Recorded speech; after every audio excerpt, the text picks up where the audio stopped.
Hi, everybody, and welcome to the Conscious Marketer Podcast. I'm Richard, and I'm joined by Kylie. Hi, Kylie. Hello. And today we have Katerina Satori, and she is a transdimensional seer, wisdom channel, and mystical mentor. Her ultimate devotion is to evolutionary consciousness. Her work is focused on guiding visionary leaders to stand fully in this devotion through transcending stuck attachments by embodying their genius and ascending into ecstatic co-creation with life. That's a lot there. That's so exciting. After moving to the U.S. at the age of 23 with $3 in her pocket, she worked towards the spiritual initiation that would forever shape her devotion and anchor her mission. Welcome, Katerina. Thank you so much. It's so good to be here. And our top title today is Thriving Mystics, Prosperity Through the Mystical Arts. And that's really another intriguing title. Maybe before we get going, I know you have an amazing backstory about coming to the United States. And could you share a little bit of that for our listeners so they know where you've come from? Yes, I grew up in Soviet Russia. So right when the communism was still alive, and I saw my country collapsed into just a total chaos when I was 12. And, I had this awareness even as a teenager that if I wanted to live a life on my own terms, Russia would not give me that opportunity.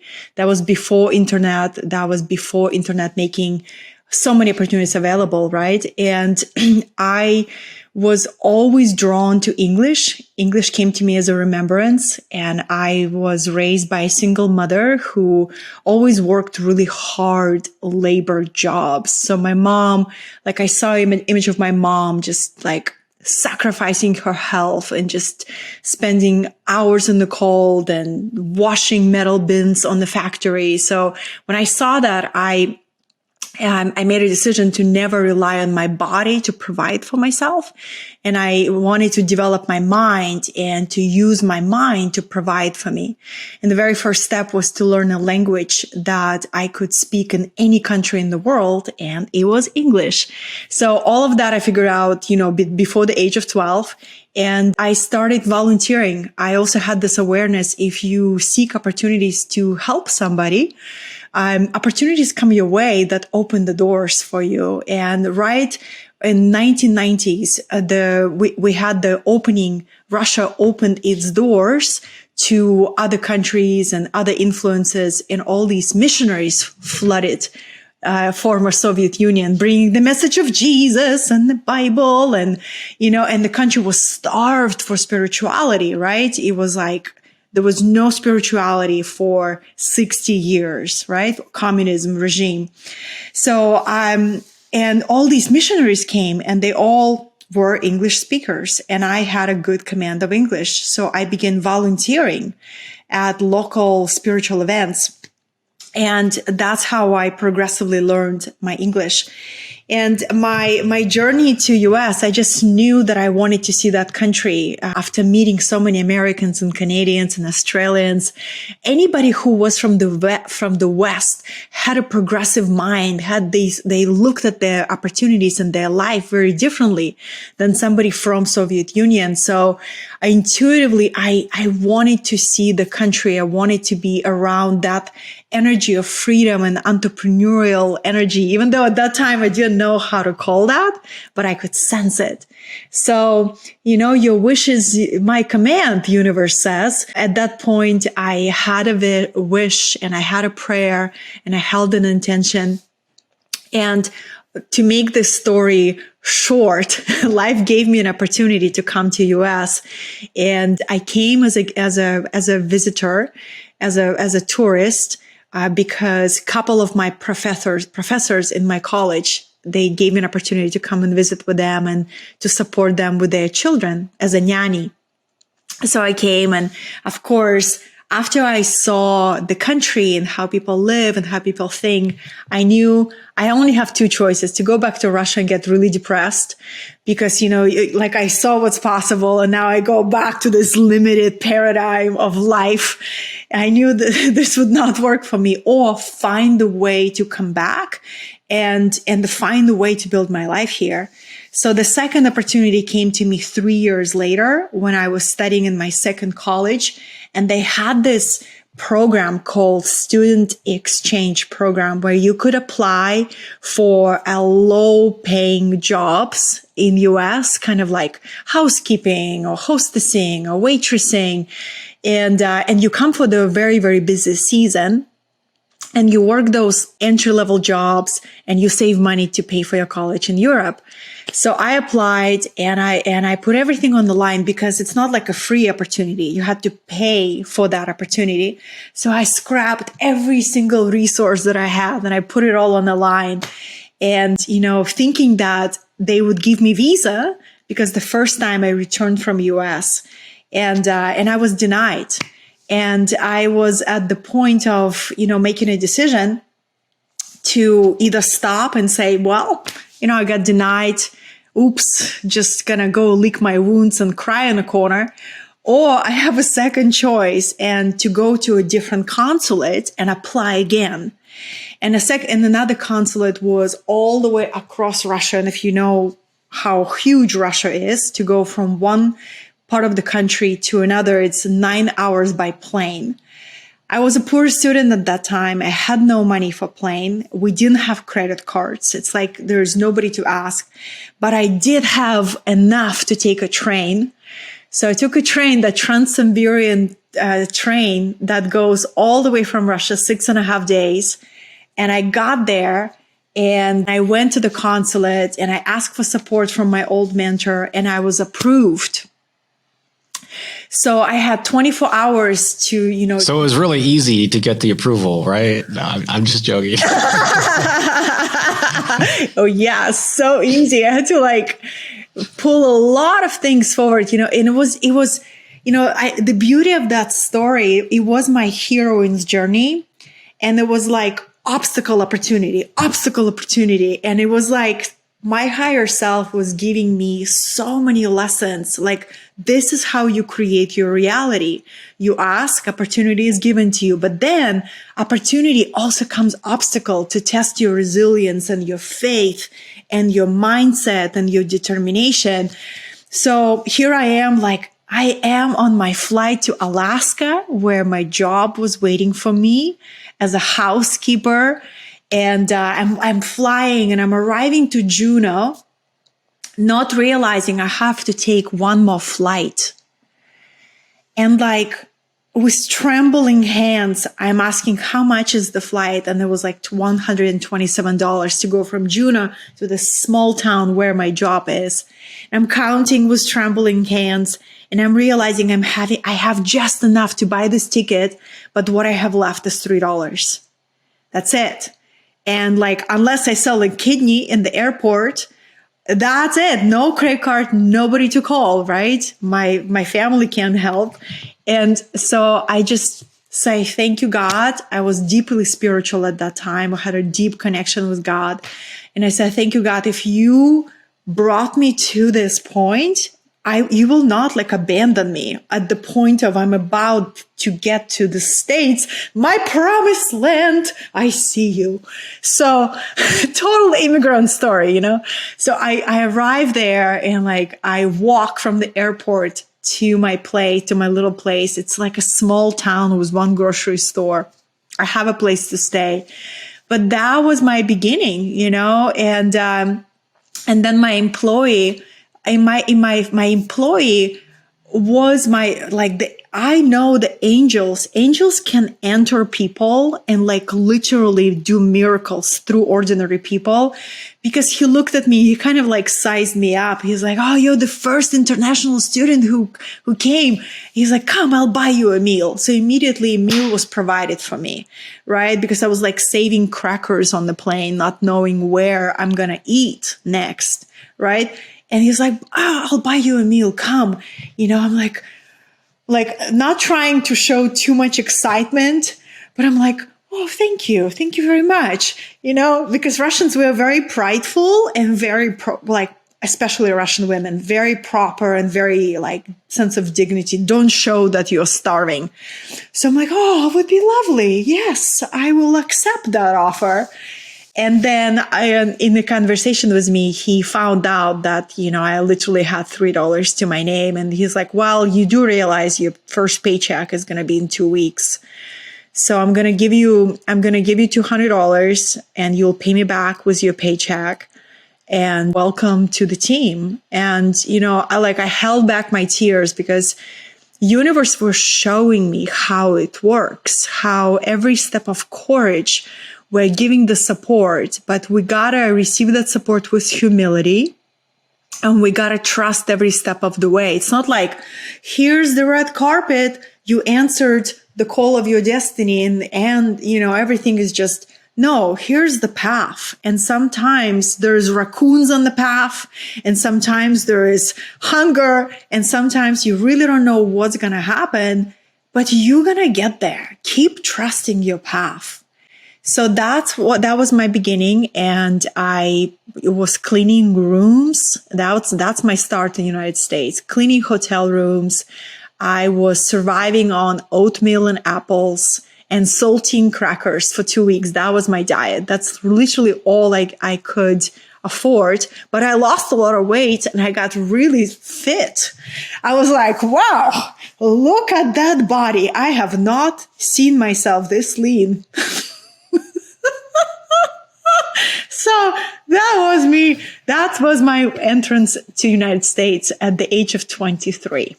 Yeah, I'll just pause there. That's incredible. Yeah. And you're a beautiful storyteller, by the way. I just want to share that with you. So that's kind of my thing, as I'm sure you know. So yeah, I was very, very enchanted by your storytelling. So we hear the seeds of mysticism in that story. We can see where the spirituality started to come to the surface and play such a huge part in your life. And even that faith in motion with receiving that meal, like that is essentially spirituality at work in the world. And I'm curious where the mysticism and the wealth started to play out for you. And I know that that's what you help people with today. So I'm super curious about that. I'll say that for me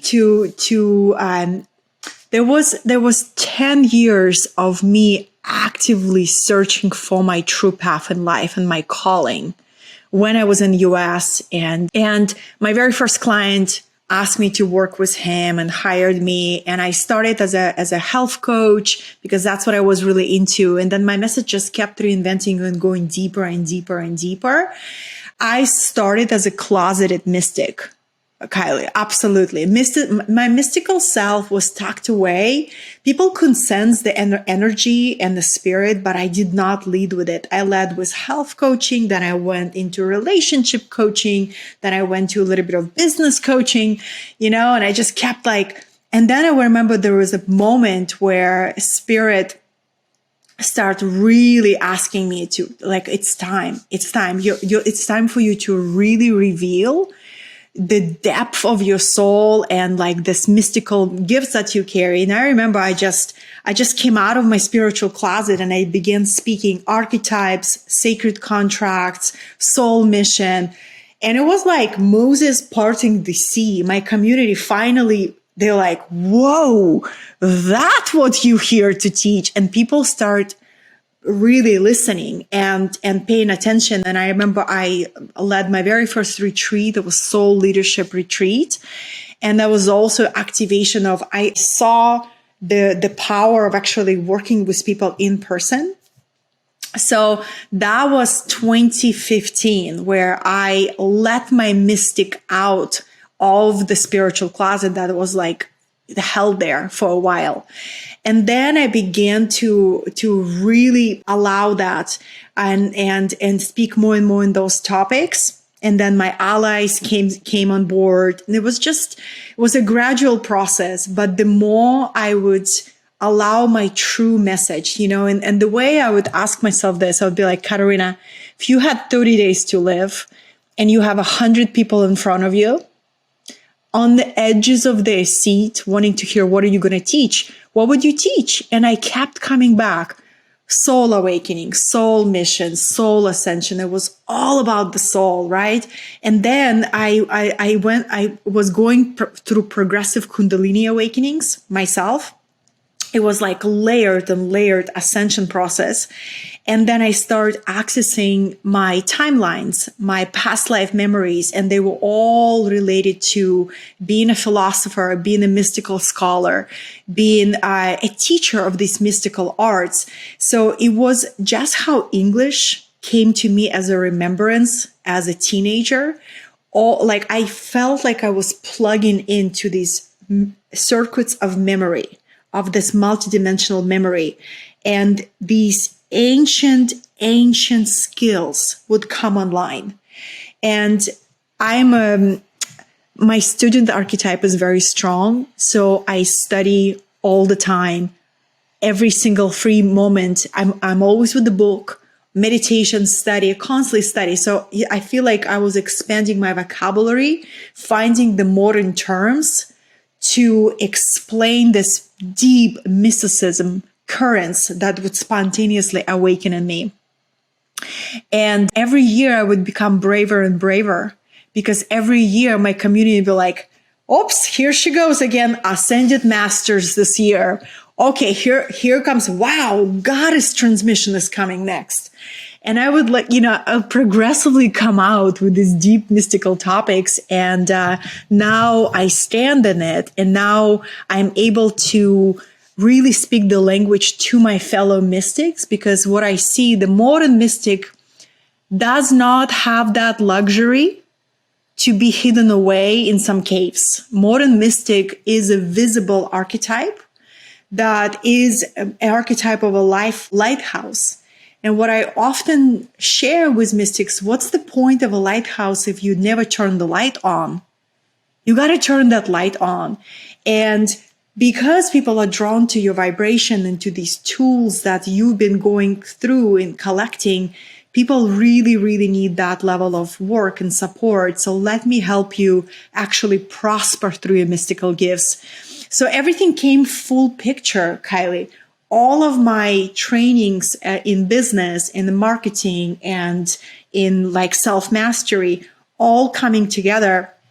And I speak mystical language. That's my tribe. And I really believe mysticism is ability to see sacred in the ordinary, and its ability to recognize spirit in everything, right?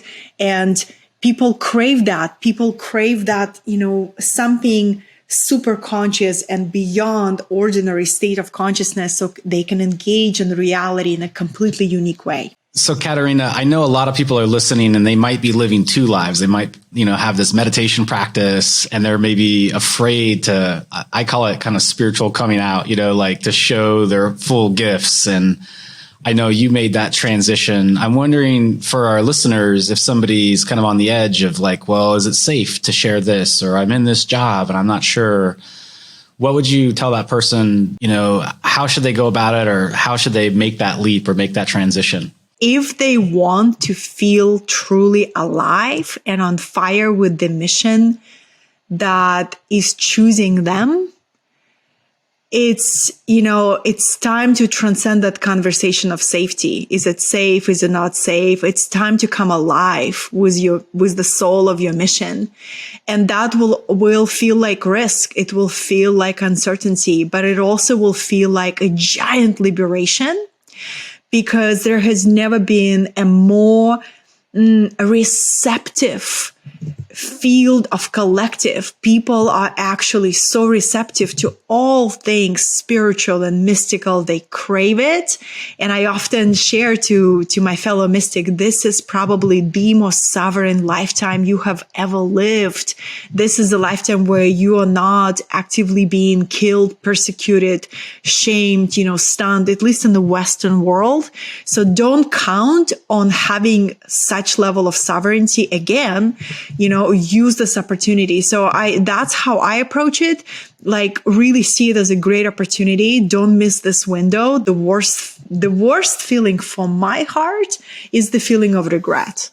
that I had such a sovereign lifetime, and I totally stood on the sidewalks because I kept believing to my voices. I kept believing to my fears. No, this is the time. And start from the place of giving, from the place of generosity. Don't go into it, I'm going to become this, I'm going to turn this into this business, blah, blah, blah, blah, blah. No, go from the place of service and let the business build itself, but lead with generosity, lead with offering your gifts, turn your lighthouse on, and then see who's attracted to your light. That's what I would say. And the cost of double life, there is always a price to living a double life. And the price is lack of fulfillment, numbing, emotional pain. So let's become free. That's a wonderful answer. Katerina, how you talk about starting with service and starting with your light and starting with your lighthouse in this transition from being a mystic to being a modern mystic to being a wealthy modern mystic. And I know that you're so talented and skilled with that. So are there particular business models that you like to pass along that you find fit better with this type of person? I know for us, we teach marketing to a similar audience and we have to teach it differently. So I'm curious how you approach business in that way. Yes, I share often my perspective on how to see the business, and I see it as a tree, right? As an oak tree. And I inspire my fellow mystical souls to look at diversifying their talents and their offerings and really see the strength in diversity. A lot of times that's why, they're in the tagline of my mission description is I help people to transcend stuck attachments. A lot of times the spiritual mystical people, they will find their comfort, for example, in one-on-one work or sessions work or delivering workshops. And they do not explore other models, right? And that becomes their trap and their weakness. And what I help them see is how do you lean into the skills that may feel intimidating for you right from the beginning? And how do you see business just as sacred as your most healing work? So I first help them see themselves. I'm not just a healer or a Akashic channeler or this incredibly powerful medium, but I'm also an entrepreneur and a business person and a badass business person. So I train them on skills. I introduce them different business models that they can play with, right? And ultimately, I do a lot of business mapping for people and highlighting, just extracting what are their true talents and gifts, and then mapping their business in alignment with that. But I do a lot of webinar trainings where I just inspire, bring some fire in their booties, and help them see that to make business I gotta be close to the microphone. To make business resilient is our duty. Nobody's going to do it for us.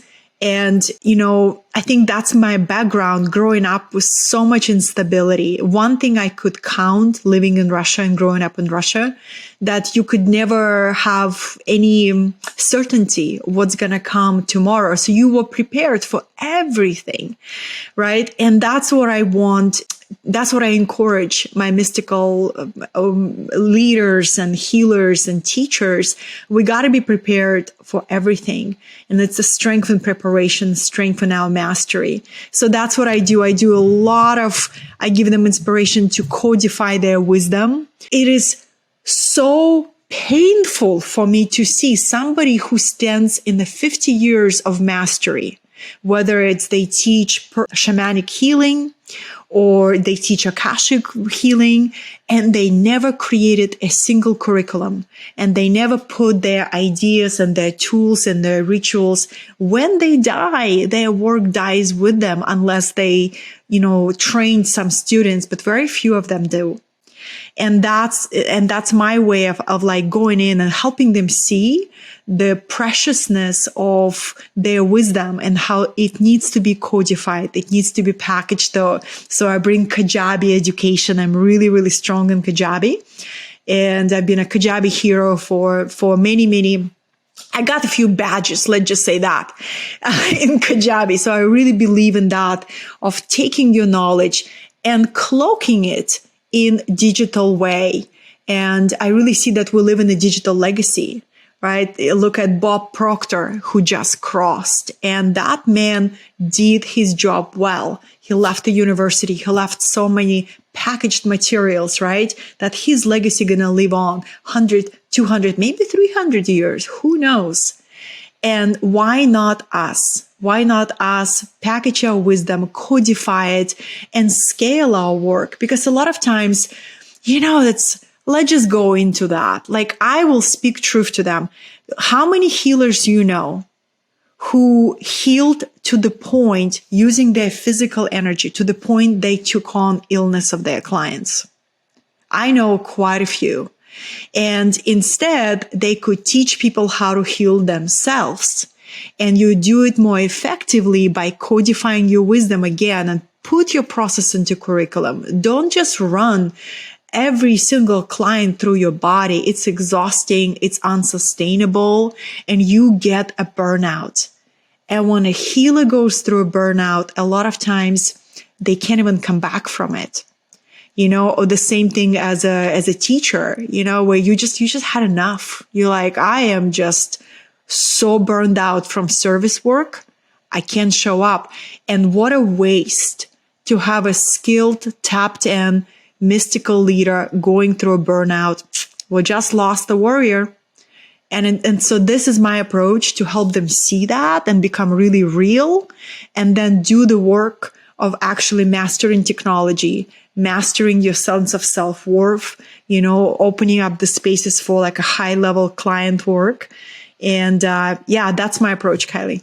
I know that one of the blocks that sometimes people bring to us is there's always this barrier, and it's something that we faced because we've represented some of the biggest, spiritual meditation teachers on the planet, but it's how to present their work, and market it in a world that's kind of over marketed. And there's often, sometimes I say our clients are people who hate marketing, and we have different ways to help them overcome those blocks. But I'm kind of curious how because I'm sure you have people with the same kind of blocks come to you, whether it's about accepting money or do I really have to get on social media, do a video? Like, how would you kind of coach somebody, or what advice would you give to somebody so that they could really have the impact if they've codified their stuff and they are a master, so that they can get their work out and, help people? Yeah. I always tell them, never stop marketing and never stop storytelling. Marketing is storytelling, right? It's like, what are the story that you just can't help but share? And that will demand you are staying connected to your heart and just letting your heart speak. So I always encourage that heart marketing, where whatever you write from the heart, people feel it. Whatever you write from your head, people feel that too. So really staying in the heart and staying in that channeled state where mystics really can tap into. And another piece of that is, just really becoming creative and just finding joy of experimentation, right? Flipping from, I have to market today, instead of like, wow, how can I tell the same story in a new way? So it's like childlike joy because you love your work. And that's comes into if they are promoting something that they think will sell, a lot of times they will burn out because they can't sustain what doesn't have passion, right? That's why I'm like, what is your true message? What is the message that you're holding back? What is the message that you're afraid to share? That's where the fire is. And guiding back to share that message. That's where the truth is, right? And there was another piece, and it's escaping me now, but it may come back. Marketing, it's really interesting because I feel it's like, what story are you what limiting story that you're holding on to that prevents your own expansion? Because marketing is leadership. And, a lot of times people come to coaches thinking they're Santa Claus. my soul mission is calling me and I'm ready. Okay, step number 1, tell the real story. Step number 2, become a champion for your product. Step number 3, never stop promoting, right? And it's really like, that's the part of seeing yourself as an entrepreneur. Because the number one job as an entrepreneur, get up every morning and you say, how can I serve my people better? How can I reach more people? And it's like, really, I feel like for me, I do so much archetypal work. That's at the core of everything I do. And I help them anchor in that archetype, that you're a multidimensional being.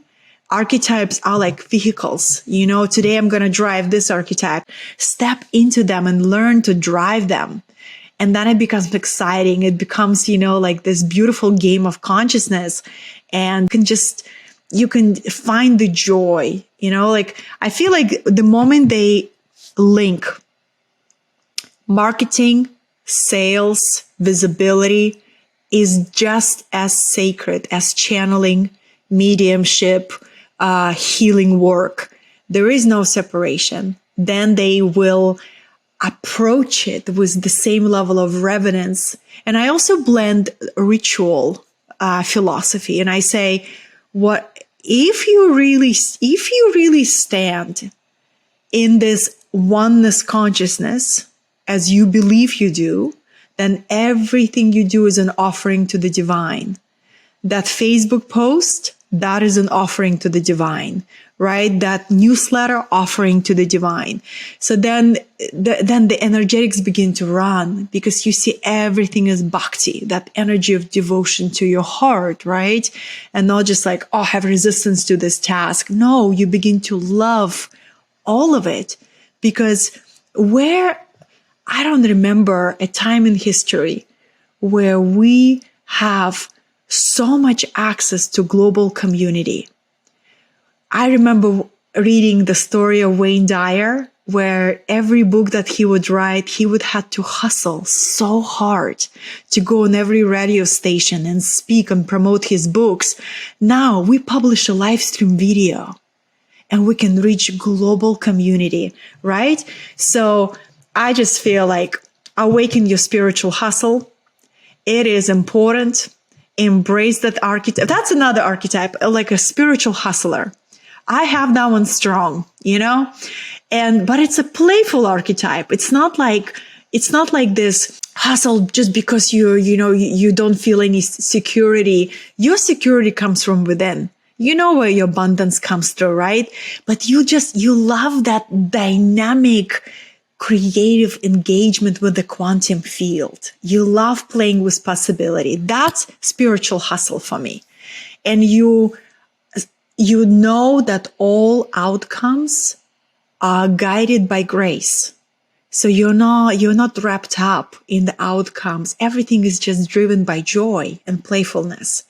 That's my approach. And it's so well said, and so reflects a lot of what we also do with marketing. So I'm loving those parallels, really helping people to see that this is no different than your inner life and what's beautiful about your life. And it's an expression of that. And, we see the same thing when people dial into that, their business grows and grows. And until they dial into it, that distaste for what they believe marketing and sales is, it holds people back in a really big way. So glad you're doing that work and reaching people that we're not reaching and all of that. So I'm curious about one more thing, which is you were talking about the real story.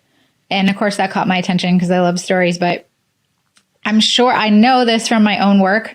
People get super vulnerable about the story that they're really here to tell. They could tell any other story all day long. And then when it's that real one, it's like, oh, do I have to do it? And they get upset and nervous and all of that. How do you support them to embrace that? I support a gradual unlayering of that process. I don't encourage vulnerability throw up on social media where you just to grab attention, you shock your audience. I feel there is this heartfelt way to let somebody see into your soul, to me, it's always been with writing, Kylie. I can speak, like speaking is a very natural strength of mine. Writing took me literally years to open up that channel because I feel when I write, I let somebody see into my mind and into the privacy of my thoughts. Like I let somebody walk into my mind and like sit there and look at my thoughts. It's super vulnerable for me for some reason. So I allow myself this gradual unveiling, and I'm actually writing a book that is going to be very edgy for me to release. And it's beautiful. It's unapologetic. And because a lot of times people look at me and they literally have this assumption that I walked out into this white dress. I just rolled out like this from my mother womb in this version. And they don't see the version of me, you know, in total disempowerment state and giving away my power and all of that. The journey has been long. So I feel telling the truth of your soul is a gradual process. And you will know when it's time to go deeper because you will feel divine discontent and you will feel like you can go deeper. And that's the time where you better have your companions of destiny with you who can cheer you on and whom you can share in the privacy of that space. And you say, you know what, I feel I'm ready. That's why coaches and companions of destiny are so important, where you can tell that secret, the deep secret that nobody knows about you, and experience the beauty of being received and being loved into this, you know, the joy and acceptance of who you are. And then you will be able to see how does that part plays into your brand story, right? Like where is it relevant to share? Where it could be truly empowering to your community to see, right? So it's like one of the messages that I often share is there was a very archetypal point on my journey where I realized that I kept waiting for my soulmate to arrive, and I kept having my life on pause. And it was like my secret. I really desperately wanted to be rescued by a stronger masculine when my inner masculine wasn't strong. And I was like, I'm going to just magnetize somebody so powerful and successful and of course rich, and half of my troubles will go away. And then coming to this, you know, illumination moment of seeing that it wasn't just my personal inner process. It was a collective process. For all the women, this belief is conditioned on us since Disney movies, right?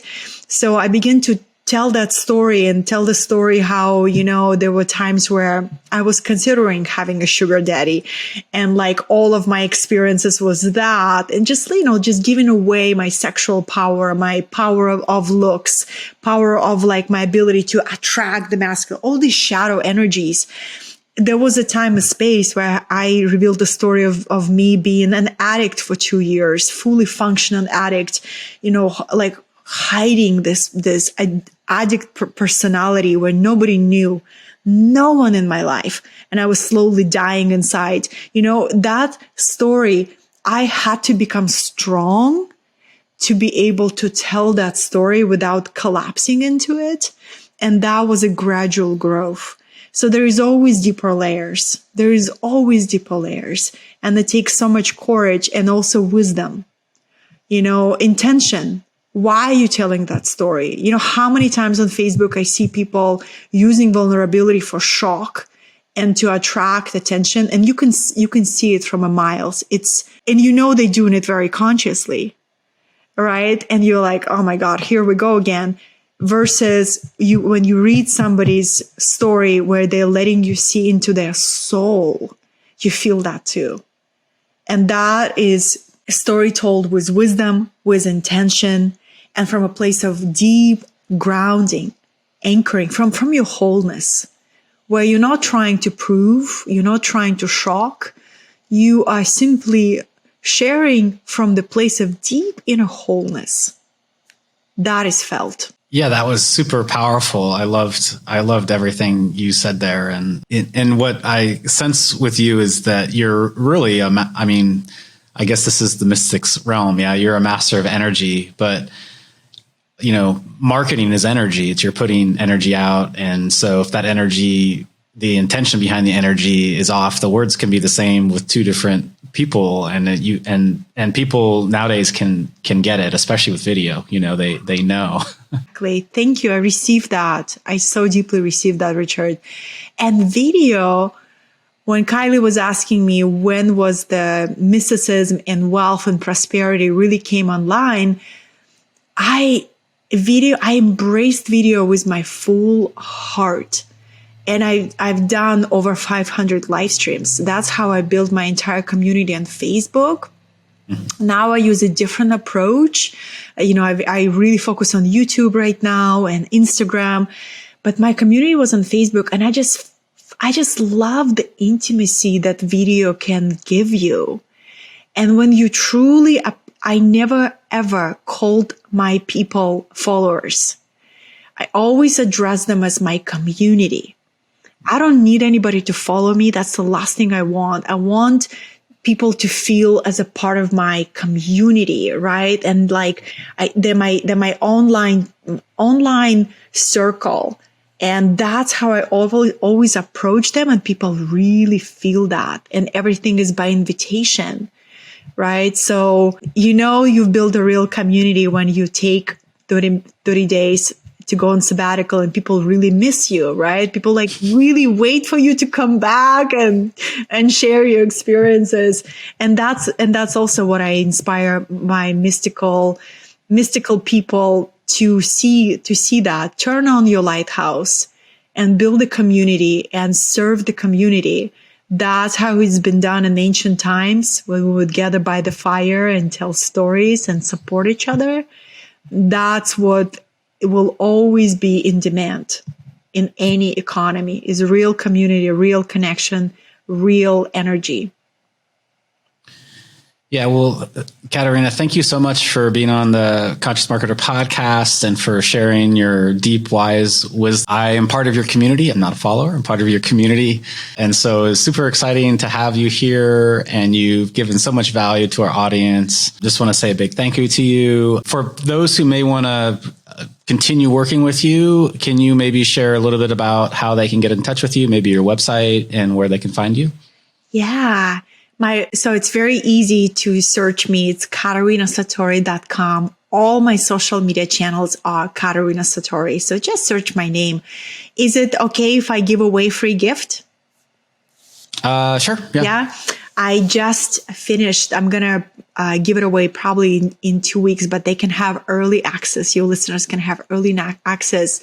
I'm actually created a business series called Thriving Mystics. And it's all my key philosophy on how to build a thriving life around your spiritual gifts. So I'll send the link to your team and you can include that. Okay, great. Well, thanks, Katerina, and thanks for being here today. And for all the listeners, thank you for tuning in again. You can get all these episodes if you're listening on Apple or Spotify or Amazon. You can go to consciousmarketer.com/podcast and you can get the show notes and also all the links over to Katerina's site. Thank you, Katerina, for being here. It was so fun to be with you too. I loved your thoughtful questions. Thank you so much for being here. It's beautiful. The energy that we shared. Thank you.